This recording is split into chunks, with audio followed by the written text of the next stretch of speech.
Hi everybody, it's Deborah Bakelich with Senior Care Lifestyles, and welcome to my daily Senior News Corner. And I wanted to talk about something a little bit different tonight. We've spent the last couple talks on discussing the different stages of Alzheimer's. We talked about the early stage, the mid stage, and the late stage.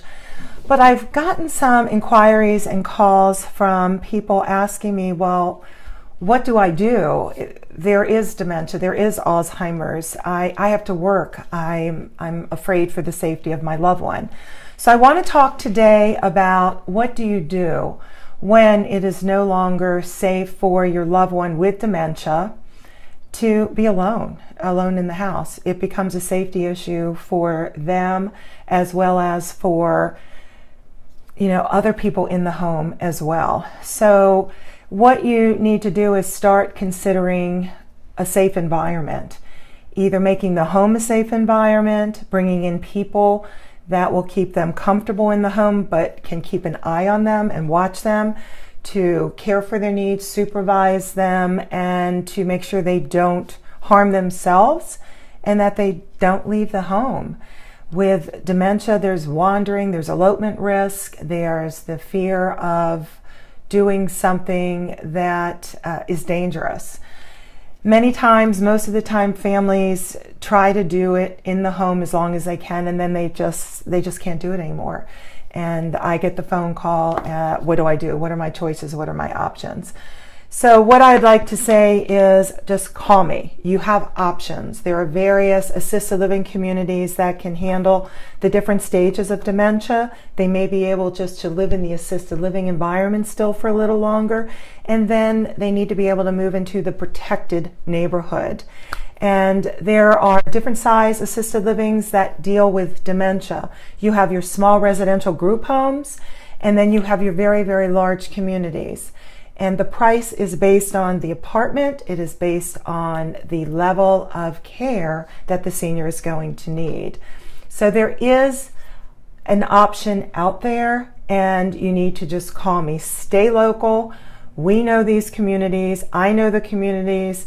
I will sit with you, talk to you about what your options are. Do you want to stay in the home? I will give you resources to call to stay in the home. If you need to modify and make some changes to the home to keep it safe, I will provide you the resources to do that.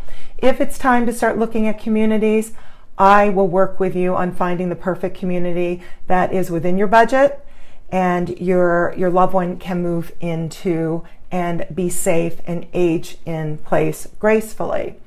So when is it time? The time is as soon as it is no longer safe, or there's wandering and there's the fear that you're going to work and you're leaving somebody alone in the house. It's an accident waiting to happen.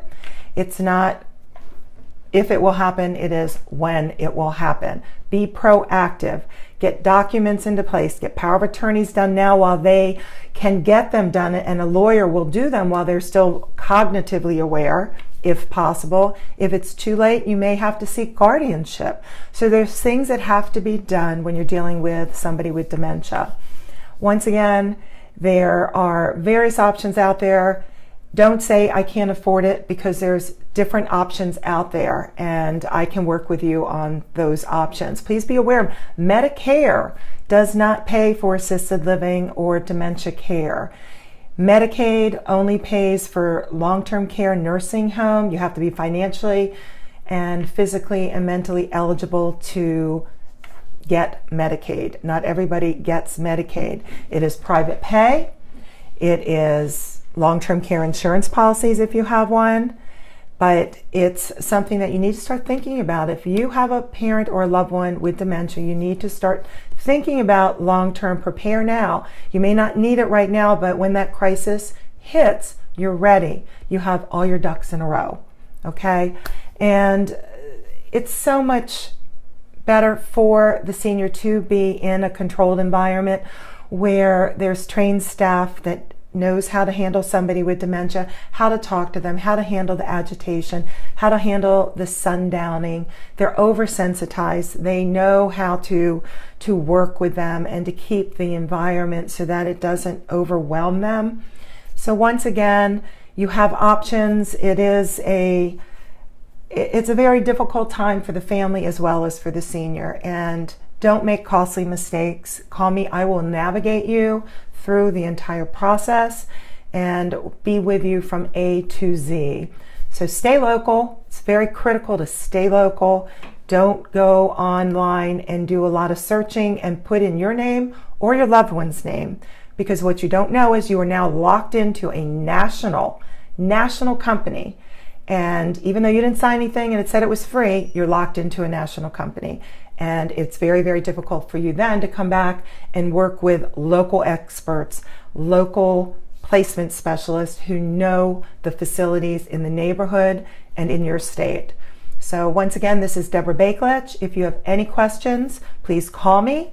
Go on my website, seniorcarelifestyles.com. You can send me a private message through Facebook, but please call me if you have any questions or you're facing anything with a senior and you're not quite sure what the next steps are. Is it too soon? Are you going to wait for a crisis? What do you need to do? Let's talk about what you can do now to be prepared and be ready. Okay? Hope that's helpful.